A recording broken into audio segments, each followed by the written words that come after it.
Hello, Sun Dragon community out there. Welcome to another edition of Sun Dragon Tips and Tricks. I'm going to be a little bit distracted because this is the first time I'm trying it where I can see what I'm holding up just to make sure I get things in the frame. So I'm going to try to look at you, but I'm also going to be looking over here. Anyway, so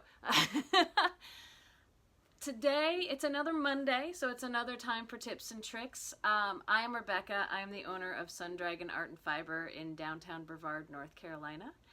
And I'm here to continue with my whole series on seaming.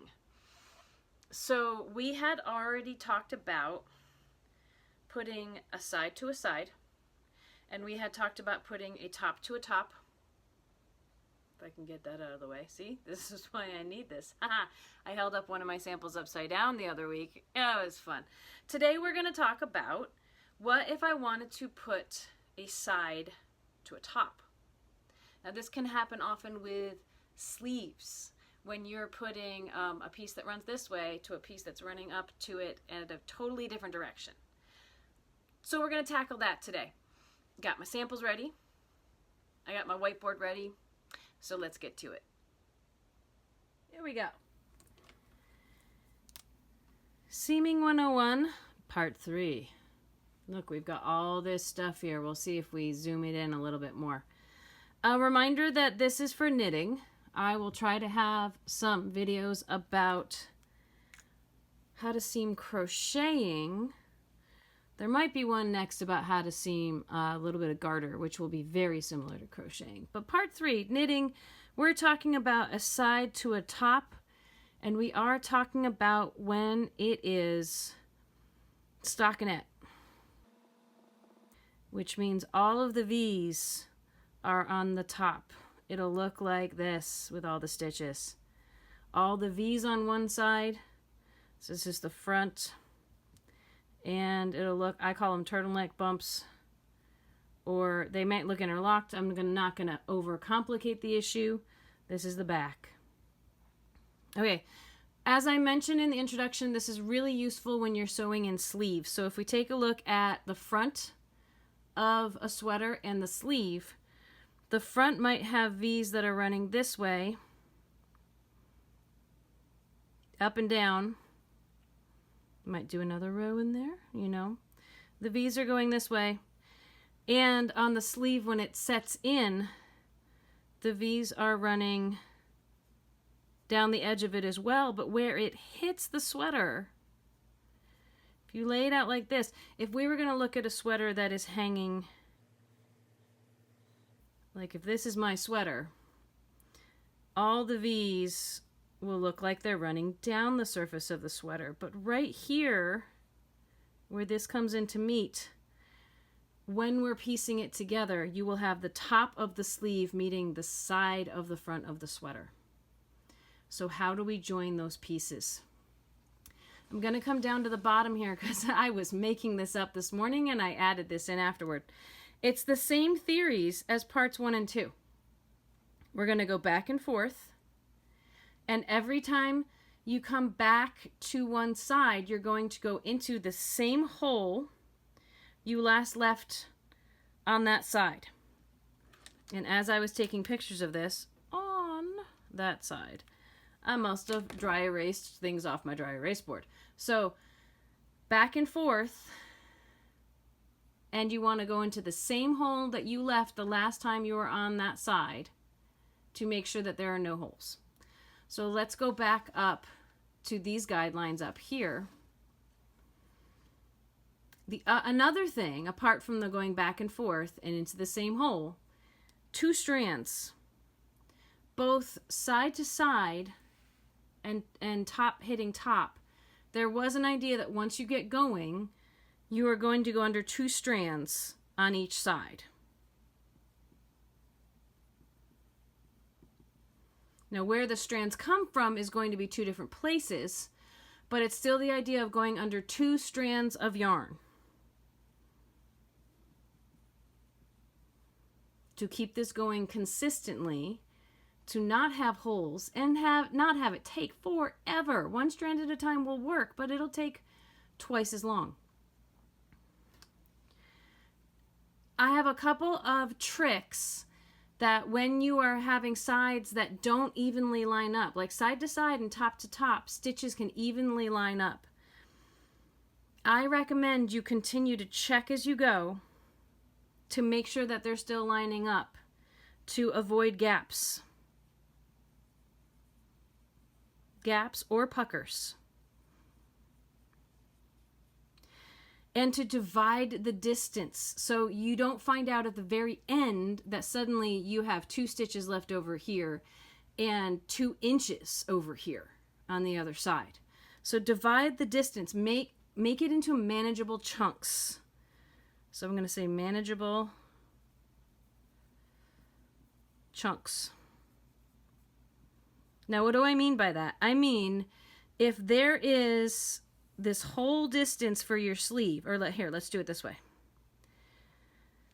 If I have the whole cap of my sleeve, this is my hastily drawn sleeve, right? That is not asymmetrical. We could try to make it a little better. If I have to sew in all of this, and half has to go into the front of the sweater and half into the back, I'm going to put a stitch marker here at the top. So I know halfway through if I'm off and have to readjust. So I don't get all the way through there and, oh no, I got to back out the whole thing and try again. If you might want to say, okay, not only do I want to divide it in half, I want to divide each half in half. So I know when I'm a quarter of the way through the sweater that it might be off. Then there's less I have to back out, and I might keep those stitch markers in, because then if this section goes okay, but this section gets really wonky, I don't have to back the whole half of the sleeve out. I only have to back a quarter of it out. And here is the last rule of thumb that you really need to keep in mind. Fudge it when you need to. Fudge. If you have not heard the term fudge before, that means just try to find the best words for it. Make it up as you go. Make it work. I know I said that we have this 2-strand guideline.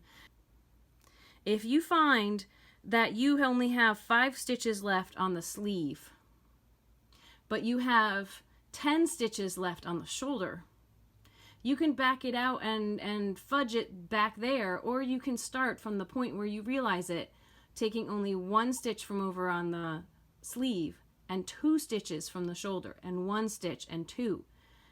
You have to work on a balance so that it doesn't pucker, but it's fudged enough so that it'll be even.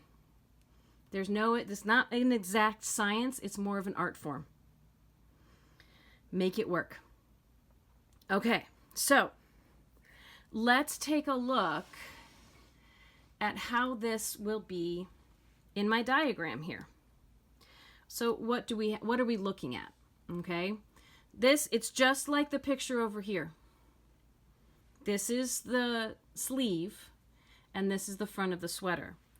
So the top where I bound off of this piece is here. Whereas the top of this piece runs this way, runs across the top. We have to find the selvage edge. We have to dig into the things I was telling you on both part 1, which was to pull apart, find that selvage edge, and find the strands that are 1 stitch inside. They run between the first recognizable V you can see on the front and the gobbledygook that is an actual V on the edge. I don't use this. I skip over it and I use the strands, the ladders. So we're going to look for these ladders on the side that we're sewing. Look for those ladders in the ditch. And the piece that we have to have the top hit we are really aiming for, we are skipping, the other word we could say for this top is the bind off. And we are trying to skip that bind off. And we want to use the top row of stitches. The last row that is right here. So let's start from the bottom and work our way up. Enough of the red yarn. We're going to, the red marker, this is what happens when I multitask. Let's go back to using colors for each step. So step 1 may be joining these pieces together. And I'm going to have to move the whiteboard up and down to show you some of this. Step 1 may be somehow coming from, say, the middle of this stitch here and looping under, connecting some way to over here. You can go around in a circle, you can come up and go back and forth. Try to attach your bottom.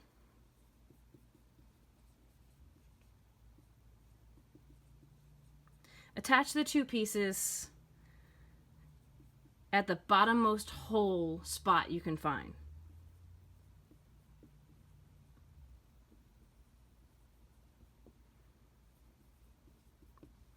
Okay. So that is step 1. Let's say we were over here. Well, you know, pick a spot. Because you've got a spot on either side. So whichever side you find yourself on, let's say we're over here when we're done with that.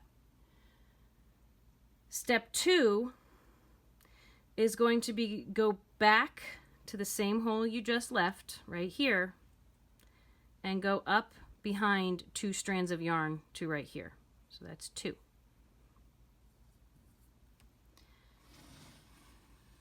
And in my case, and when we return up there, it is under 1/2 of each stitch. So step 2, depending the way that I've chosen to start this, over to last hole,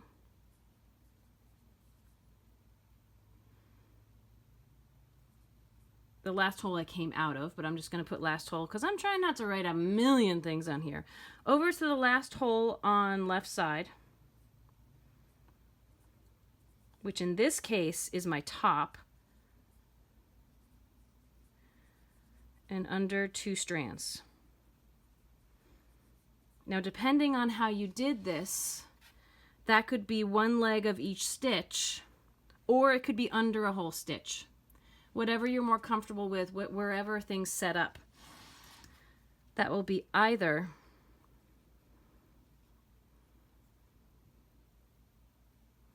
one leg of 2 stitches or under a whole V. The way I've chosen to do it, we went under 2 and we came out right here. Step 3, let's find some different colors here. We're right here right now. Step 3 is going to be going back to the same hole we left on the right side, which will look weird on this diagram, but we'll pull together. We're going to go back down to here, and we're going to go up under 2 ladders. That's 3. Let's write it down here.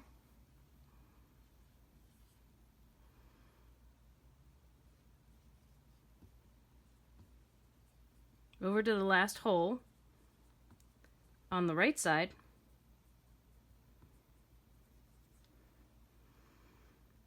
Which is our side. I know too many words, sides. Might be a little confusing, but let's keep going with it. And up 2 ladder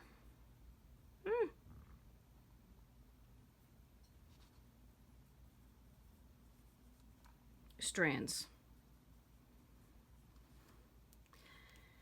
Now, down here, all I'm going to write is we're going to keep repeating steps 2 and 3 fudging when necessary. And let's see what that looks like on the drawing. We're going to repeat steps 2 and 3. Steps 2 and 3 may not be visible in this video right now on the screen. They're down there, but watch with me. Step 2, which is now our step 4. So we're right here. Step 4 is going to be go back to the same hole you just left over on the left side. That's to go back to here. Go up 2 strands and come out. That is step 4.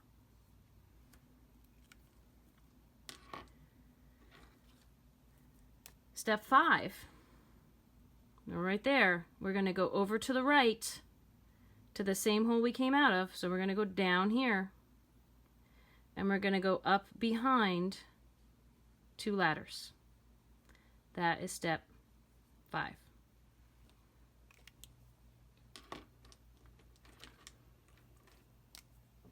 Step 6, we're here right now. Step 6, go back over to the last hole you left, over on the left, and go under 2 strands.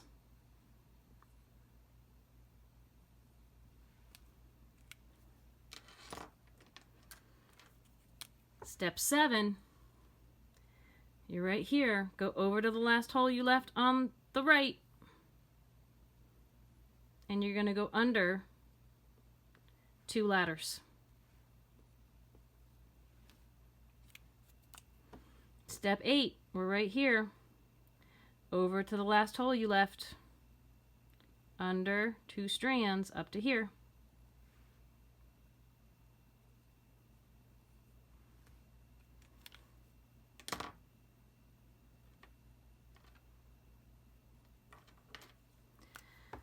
Step 9, over to the last hole you left, and under, if there are 2 ladders, it looks like we're really close to the top. But it looks like things worked out pretty well. That's step 9. And step 10 may just be fastening things off a little bit. Coming back, same spot, and up, out. That might be enough to finish it off for us. It really is back and forth. We are zippering them together. We just have to recognize what 2 strands on one side versus what 2 strands on the other. They're different places to look. It's really combining parts 1 and 2. Let's take a look at what this would look like with real yarn. So if I had, I've lengthened this piece. This is still the same pieces I've been using in all sections of this, but I lengthened this so we have more of a selvage edge to match the top of this. Maybe not perfectly. It's not what we're going for. I'm just going to see how far I can get. Now, if I was doing this in real life, I would use my tail because it's right there and it's less to have to sew in later. But I want you to see what I'm doing. So I'm going to use, as all my markers go rolling, I'm going to use a different color of yarn. And it's even a different thickness. Just so you can tell what is happening. So, got my needle. The other one just fell on the floor because they got magnetized. It happens. Thread in my needle. Remember, step 1, I said we need to connect these 2 edges together. So, I'm looking at the way, if I was using my tail, my yarn would already be right about here. And the interesting thing is that's pretty much where the selvage edge is. Now, you might say, oh, this is the selvage. Here's two strands. Guess what? If I pull on this and open it up, where my thumb was, where I thought I had 2 strands, I've actually got 3. I would pull this out as far as you can and look for any spot where you can see 2 stitches so you can find your track. This track right in here. The other thing you can do is if I really pull my selvage edge out and lay it down, where's the first decent 2-stranded V that's usually pointing down that I can see? I have V's over here, but they're wonky. This, 1, 2, this is my first V.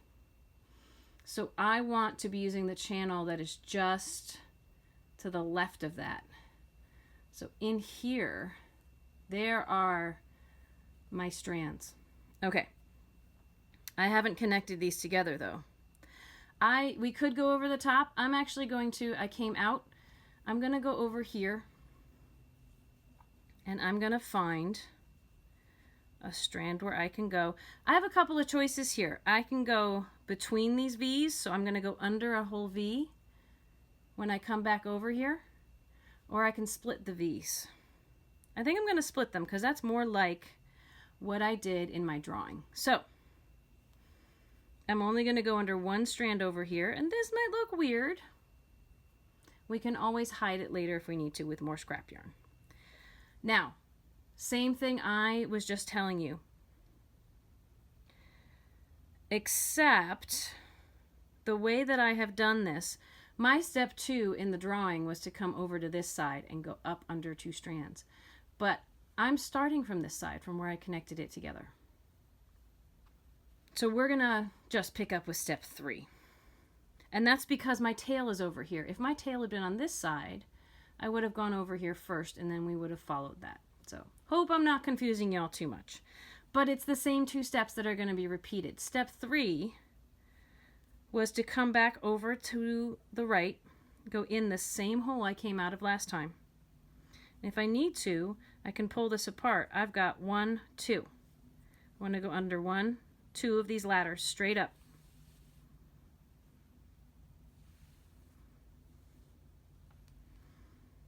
Get my yarn out of the way. Now I'm going to come over here, find the same hole I came out of. I can pull and tug to see. I could always yank on this and say, where is that strand of yarn going? It's going right in here. The selvage makes it a little wonky, but I'm going from the middle of a V to the middle of a V that's running this way, under 2 strands.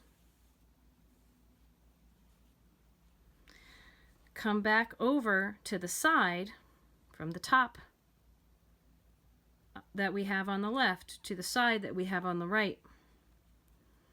Where did I come out of last time? I can see because it's a different color, but you can always tug and say, where does that tugging go? It goes to this hole where my finger is there. And go up 2 strands. Now see that I am trying to run in the ridge along the side of this set of V's, this column of V's. If I pop up in the middle of this, I have come too far over and I'll have a thick seam. We're going to have a seam, but we're trying not to have it be too thick. Back over, skipping over this cast off edge that runs a different direction than the rest of the stitches. I'm trying to ignore that too. I'm ignoring the selvage edge. I'm ignoring this top edge.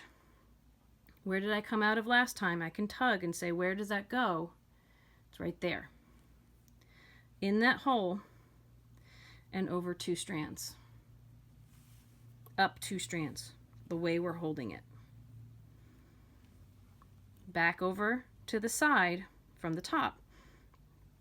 Tug on it, find my hole, run up, grab 2 ladders.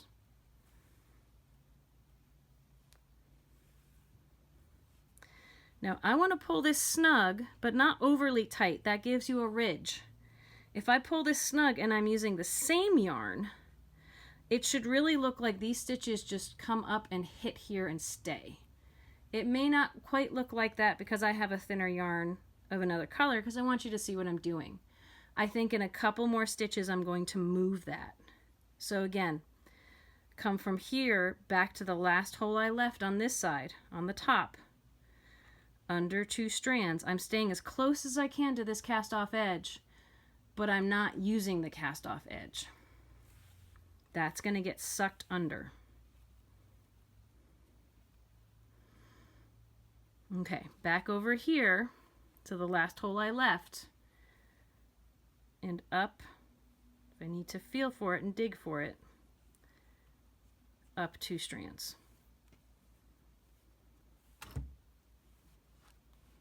All right, I'm going to put this aside for a second and I'm going to grab that tail, but just snake it up to come out that same hole. So you can see what this would look like if we were doing it with the same yarn rather than a different one. So I'm going to come out of this same hole so I can just keep going. Pretend I was using this the whole time. Okay. I'm going to go back to the top side, and I want to go in the same hole I just came out of and up two strands.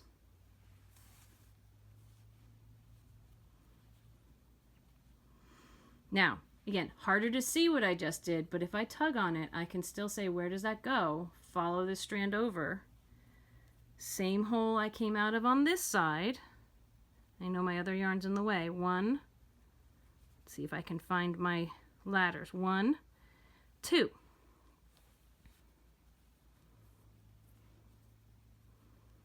There we go.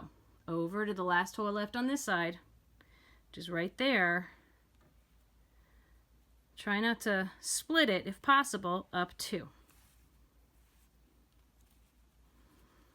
Now if I tug on this and settle it, I don't want it to get over tight. You can see how it's going to match even more. So back over to this side, if I'm not sure where I came from, I tug on it. It's this hole right here. I'm going to go up 1, 2. I'm almost out of yarn on this side. Now if I had wanted these to be evenly matched, they're not the same length to begin with, but if I wanted it to be evenly matched, I have less over here obviously and more over here. I could keep doing 2 over here and only 1 over here to keep it going. But this is just demonstration purposes. Back over to the same hole, up 2. Not going to do a whole lot of, if you really want to see a fudging video, I have to plan that out. Part of what we don't want to have happen is over tightening. If we over tighten too much, it's gonna pull things all higgledy-wiggledy. Those ladders will come out and be too exposed. So pulling it just snug and not tight is gonna keep this from being an overexposed seam. And you can always tuck that in a little bit if you need to. But that's a little bit right there is what it would look like if we use the same color yarn and did not over tighten. If you over tighten, you're going to see gaps and holes. It's hard to have it be perfect. Fudging is the key word with seaming. So thanks for joining us on step 3 of seaming. A top and a side meeting. Always hard to, seeing what I'm doing by filming it this way throws my words off because I'm overthinking things a little bit too much, but you know, it's okay. Anyway, I'm thinking that we still have a couple more seaming videos we can do. We can talk about how to seam garter, which is when you have more bumps showing, right? And some of that lends itself to seaming crochet, what I would do with crochet, especially granny squares, when you make an afghan with granny squares. So if you'd like to see that, let me know, and we'll give that a shot. I get about 1 video out a week when it comes to this, because they're a little more intensive in terms of editing than the videos I make with Liz during the week. But please check out the sideshow as well. I think I've put in these tips and tricks, and if not, I'll try to add it into the end screen this time around. My husband-like person, Brian, has been busy at work on a piano site on YouTube. So if you're into music and into piano, please check out Piano Mountain. That's his name. So I'll try to put that in the end screen as well. So it's crafting and art takes on so many forms. It's really fun. Anyway, I'll get used to this new format. I like being able to film this way and see what's happening, but it's a little distracting. So if you have questions, please put them in the comments below, or contact the shop, or email me. I'll try to put all that in the description below. Please consider if you want a one-on-one appointment. We are doing those outside the shop if you're local, but we are scheduled a few weeks out. We only do those on Wednesdays and Fridays at 10:30 with masks, all good precautions, all that kind of stuff. Yeah, we can do virtual lessons too. That's over Zoom. It'll probably happen right here, so you'll see some of what you see when I'm filming. And then I can also show you my hands. I can flip the camera around. It's kind of fun. So contact us for more info about that kind of stuff. If you suggest things for future videos, we will get to them as we can. Like I said, I film once a week. However, I'm just hoping y'all are staying safe and as de-stressed, as stress-free as possible. And I find crafting is a huge part of that for me. Huge part is continuing to make stuff. The meditative quality or the challenge that engages my brain helps take me away from the craziness of life and help me put in a better mood. Hey! So, may your adventures in crafting bring you joy and confidence. Until next time, stay safe. We love you. We miss our Sun Dragon community. And that goes for people who are watching these videos for the first time. Watching these videos makes you part of our community. And we'd love to hear from you. So please subscribe and like and share and all those good things. But again, joy and confidence. That's my mantra on tips and tricks. We'll see you next time.